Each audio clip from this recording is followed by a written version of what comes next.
how is your first impression? I have about not played Death Stranding yet. Yet? Yeah, so I know as much as you know. So I'm enjoying the surprise of every time Kojima Productions release new trailers, and so I'm enjoying like any other game players in the world. Okay. What would you say about Resident Evil 2 being remade for this generation? Yeah, it was. I think it was one of the biggest cheers when the game was announced. So it looks like more than regular remake. It seems Capcom is doing a lot more than just bringing the Resident Evil 2 to new platforms. So I'm very excited to play the game when it comes out next January. Okay. A question regarding exclusives. Yeah. So your Microsoft has announced its own initiative that they're going to ramp up their exclusives lineup by announcing that they will add 5 more companies to their studio. For on your end, how is Sony trying to beef up and maintain its strong lineup of exclusives? Yeah, we always have thought that the first party products are very important. So we have always continued to invest and grow our studios. So the titles we have released recently, like Uncharted 4 or Horizon or God of War and Detroit, has been received very, very well. And we are very proud of these titles. And titles we have shown at E3, like The Last of Us Part 2 and Ghost of Tsushima and Death Stranding and SpiderMan. Each one of the titles are big titles, and we are taking time and resource to make each one of them. So we are super proud of the games in development as well. And we were not able to show everything that we have in development, like Days Gone and Dreams and PSVR titles we are bringing. So we will continue to invest and support the first party teams, and that's our commitment that we have. Is there any possibility about bringing back some exclusive game from PS1 and PS2 era? Any examples? Like the Legend of Dragoon or some other games. So it's great that the fans still remember these titles from PS1 era, and I myself get lots of tweets from users asking for new titles based on Legend of Dragoon or Ape Escape or Wild Arms and Axalat, and we have been remaking some of the our old titles. Like we just released the Shadow of the Colossus, and we are working on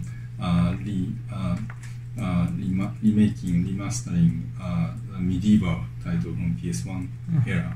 So the Wipeout Omega collection we released last year has been received very well as well. So we'll continue to look at doing that, but we have limited resources of studios, and so there are conflict when we want to work on new properties, but there are IPs we may want to bring back. So we always have to look at all the options that we have with limited resources. That said, in Japan, it's limited in Japan, unfortunately, but we have a subsidiary called ForwardWorks that is dedicated to make mobile smartphone games. And the 2 titles that we have announced for the Japanese market are the new title based on Wild Arms and Axalat series, and the original developers, creators of these 2 titles are making new games on smartphone. So for people who are in Japan, unfortunately for now, who are the fans of these franchises in the past, will be able to enjoy playing the new games of these franchises. So I'm looking forward to that later this year. He was talking about first-party games, and you've been very successful with your titles, Last of Us, God Thank War. you.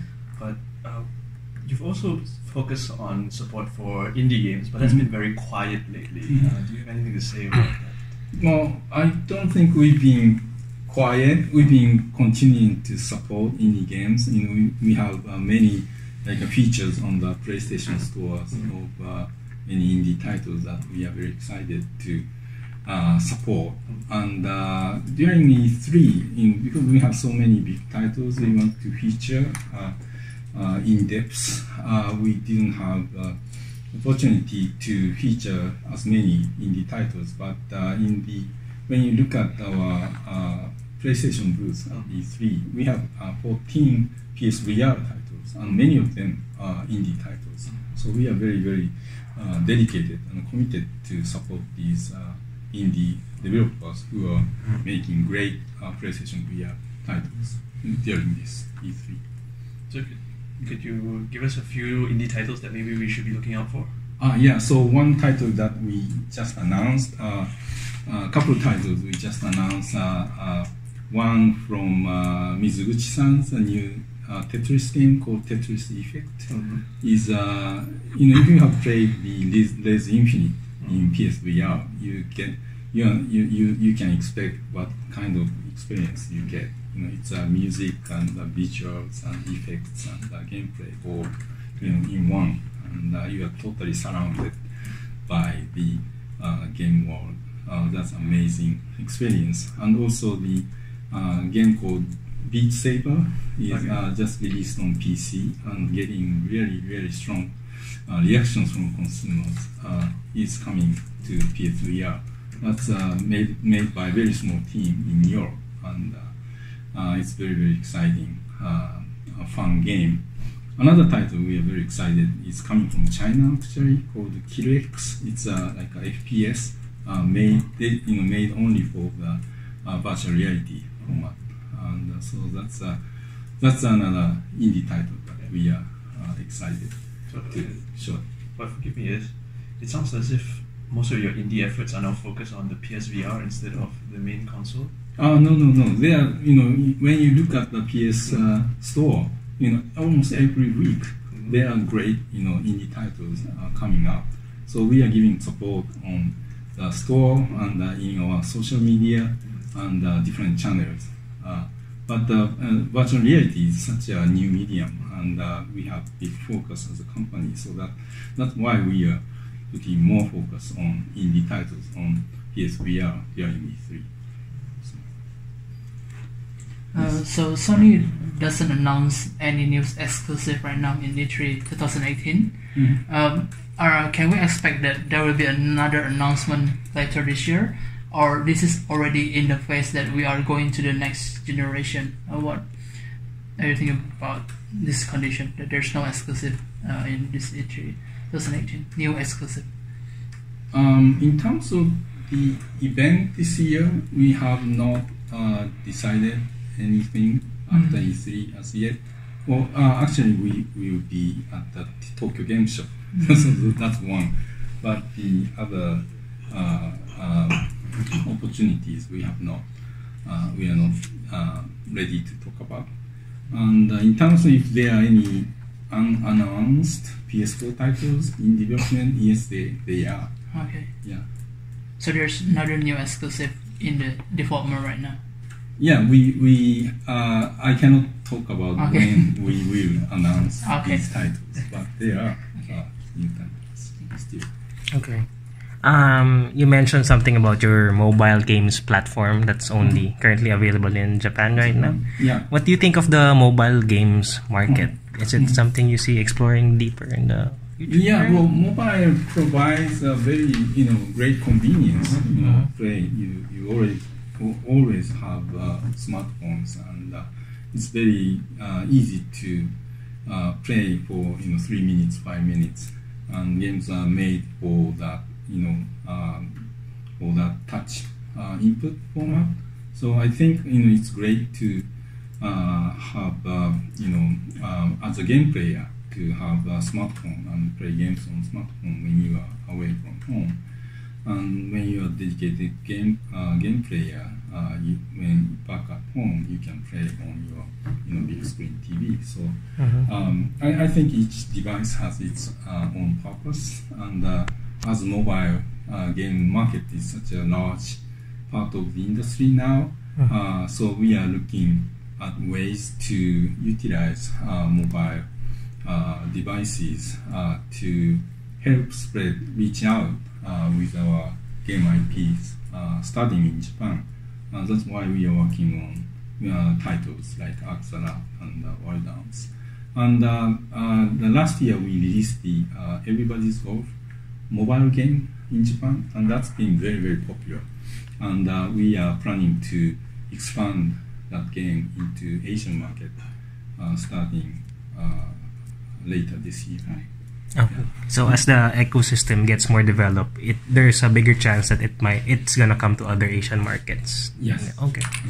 Okay. And there's also the chance that we'll see PlayStation favorites, PlayStation franchises coming to mobile platform. Which? Nothing in particular, but we'll see more PlayStation franchises going on mobile. Yeah. So in terms of how Forward works is looking at is definitely their number one priority is to look at our game franchises to bring to the mobile format. But they are also looking at creating new IPs as well. So they will continue to look at doing both types of games. Okay, thank you. Actually, just to follow up on the mobile titles, I think one thing about mobile, like when you talk about them, is that there's this issue of monetization.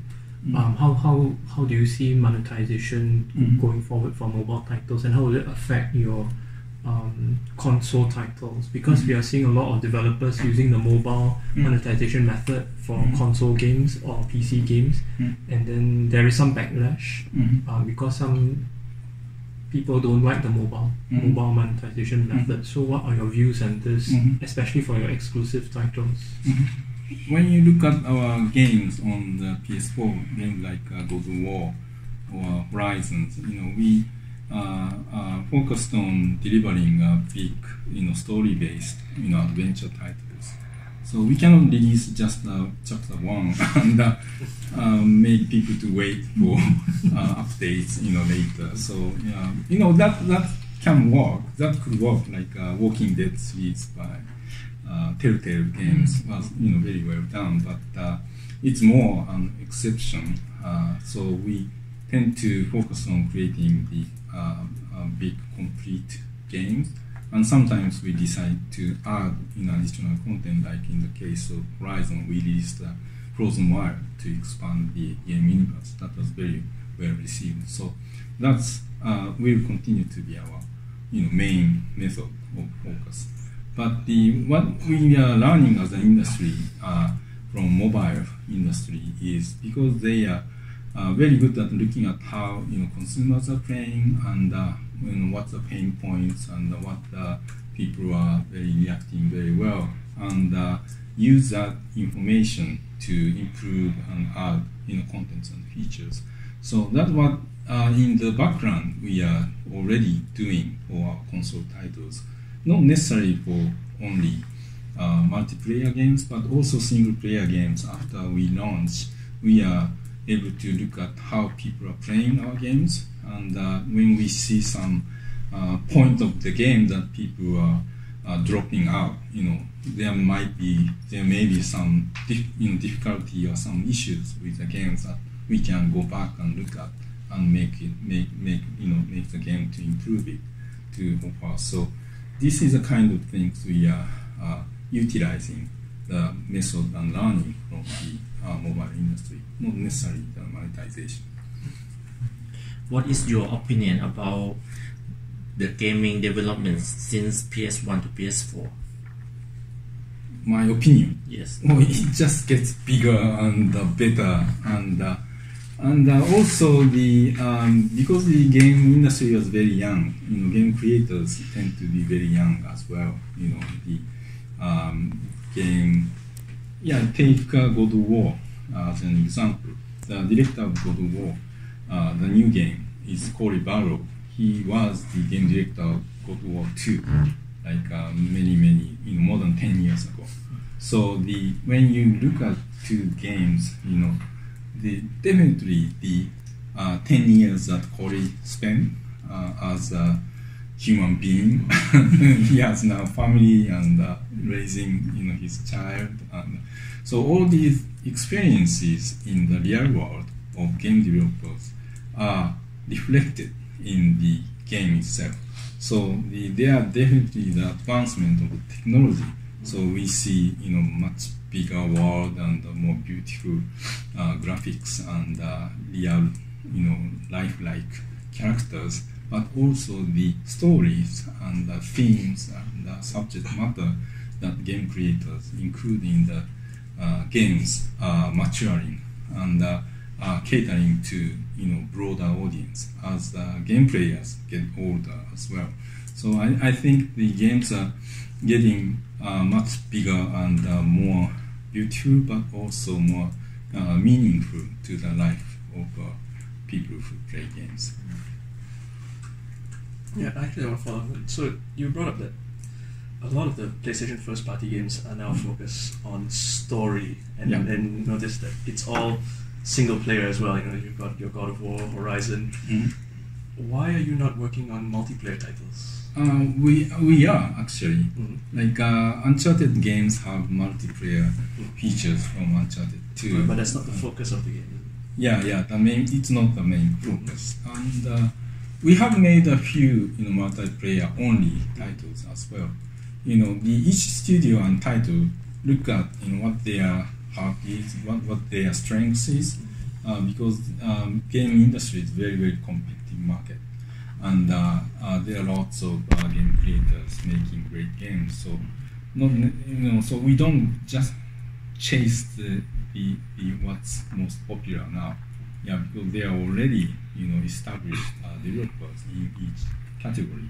So we tend to chase what we are passionate about and what we are good at, and so that's how our teams have been working on single player story driven adventure, and people are very reacting very positively about it, and the game developers still have lots of ideas to make even better games in that type of games. So as long as that's the case, I don't think we have no problem continuing what we are passionate about. So I know Yoshida-san is a huge fan of Bloodborne. Yeah. How excited are you with Sekiro Shadow Die Twice right now? Very, very. Have you played it? No, I have not. Yeah, it looks like a Samurai meets Bloodborne. Yeah, Yeah. so I'm super excited. About. Yeah, so it's interesting. There are 3 Samurai games being announced. Ghost of Tsushima and Nioh 2. But each one has its own unique feel to it. So I'm very excited to see how these games will turn out.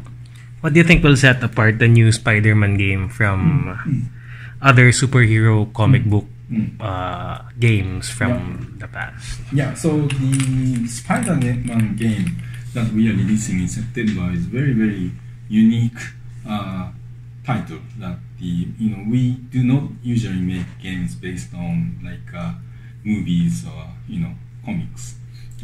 Actually, in the past, like a PS1 or PS2 days, there are many games made by many different publishers based on the movies, and came out at the same time as the movie launch. In that case, most of the games are like compromised in terms of quality. It was treated like merchandising products by the movie company, and of course, game players didn't like those quality of those games. So those games have disappeared from the industry. So what the Marvel have decided a few years ago was not. What they decided is treat the video game developers just as they treat a movie production company. So the SpiderMan game that we are making with Insomniac and Marvel is a new product, just like a new movie is for Spider-Man. So the creative teams from Insomniac and Marvel teams have worked together to create a new story for Spider-Man for these games, and that's why we are very excited to put so much effort and resource into this game. And the game shows how big open world action adventure that Insomniac is very, very good at making, and the creativity of people from Marvel and Insomniac showing off in the game. So that's why we are working on the title, and we are very, very happy with the relation that we have with Marvel and Insomniac.